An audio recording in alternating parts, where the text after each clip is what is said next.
it does so in significant part by providing $4.35 billion for the Race to the Top.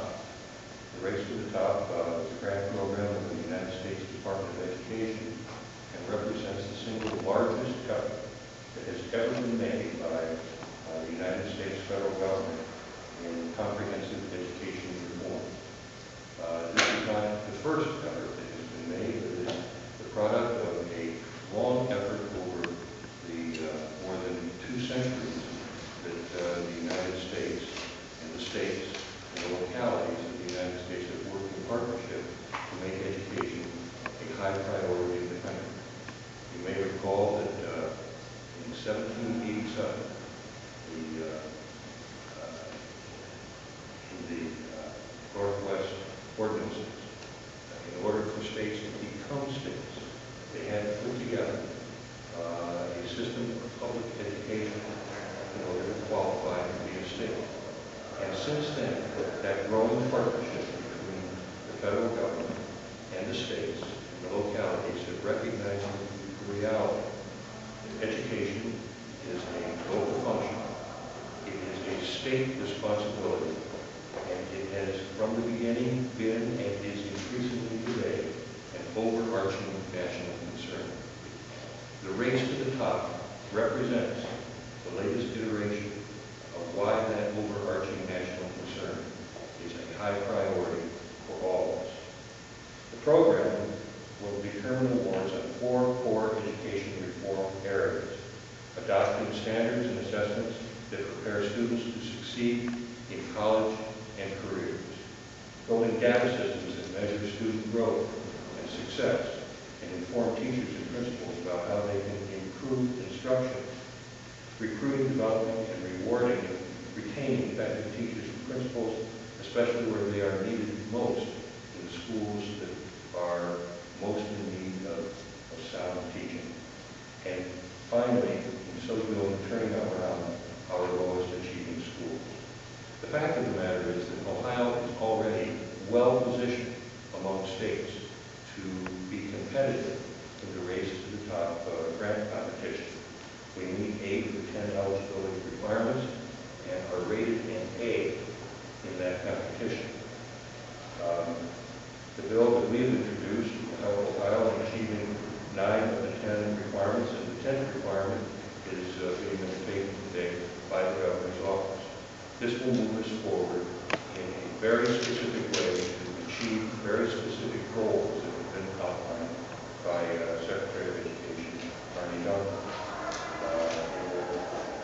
There's only one state that today meets 10 of the 10 requirements, and within the achievable future, near term, Ohio will be in exactly that same position as a product of the legislation that we're introducing today.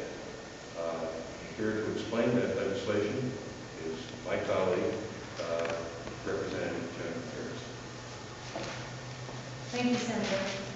The bill that Senator Sawyer and I each introduced on Friday will, once enacted, increase Ohio's competitiveness for the Race to the Top funding that the Senator just detailed. As he described Ohio's current situation, we are already well positioned to compete for this funding. However, our legislation will address 2 areas where Ohio's educational policies can be improved to make us even more competitive with federal dollars. First, the bill will adopt standards of accountability for e-schools operating in our state. These standards were developed and approved by the State Board of Education in September of 2003, but have yet to be adopted by the legislature. It is time to implement these standards and hold our e-schools equally accountable to other schools that receive public funding. Second, the bill allows for the creation of a longitudinal data system that would combine information currently gathered and cataloged by the Ohio Department of Education and the Board of Regents.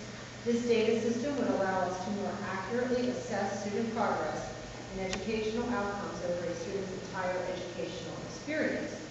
Based on the final rules released by the U.S. Department of Education on Friday, both of the aspects I just described will allow Ohio to be more competitive in applying for the federal Race to the Top funding.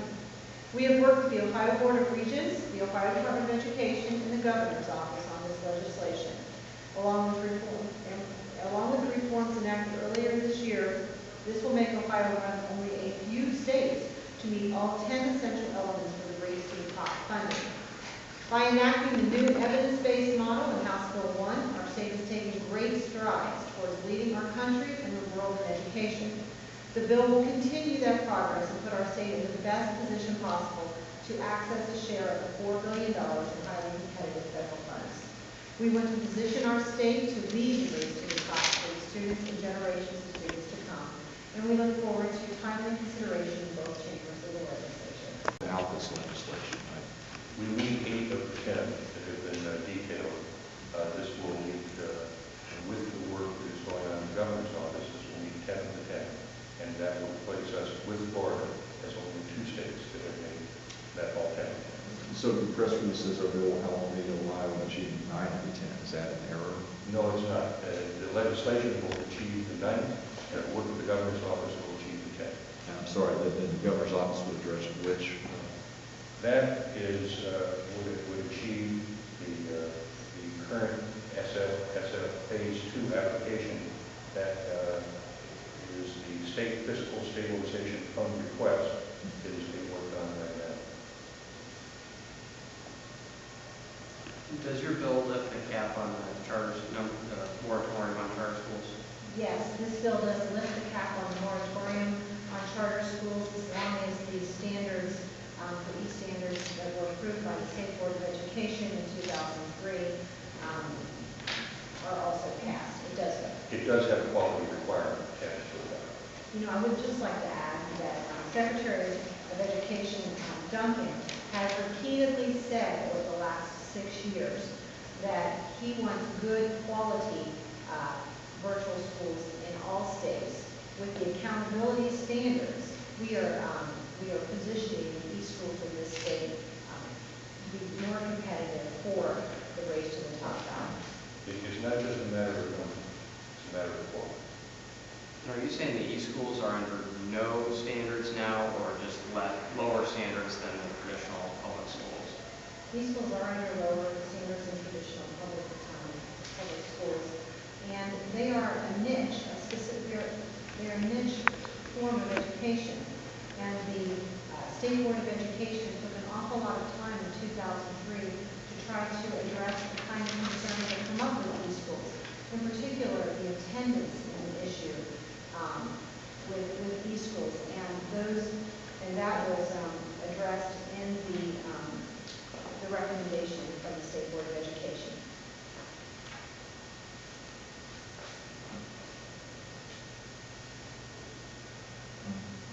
Do you happen to know, having been around, I guess, under Sawyer, maybe a couple of years ago, some years, a little longer, what has been or is the Republican response to the State Board recommendations from 2003? Have those been sort of vetted at the legislative level? If they were commented on, and what's their position?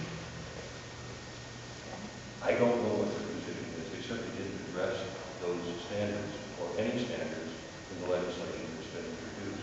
We thought that the standards were important and are a starting point for the kind of discussion that you described. Vetting those standards is important. Having standards, we believe, is important, and so we will include it in our legislation. That we've had, I've raised questions of quality and have asked about whether there were metrics available to evaluate quality. And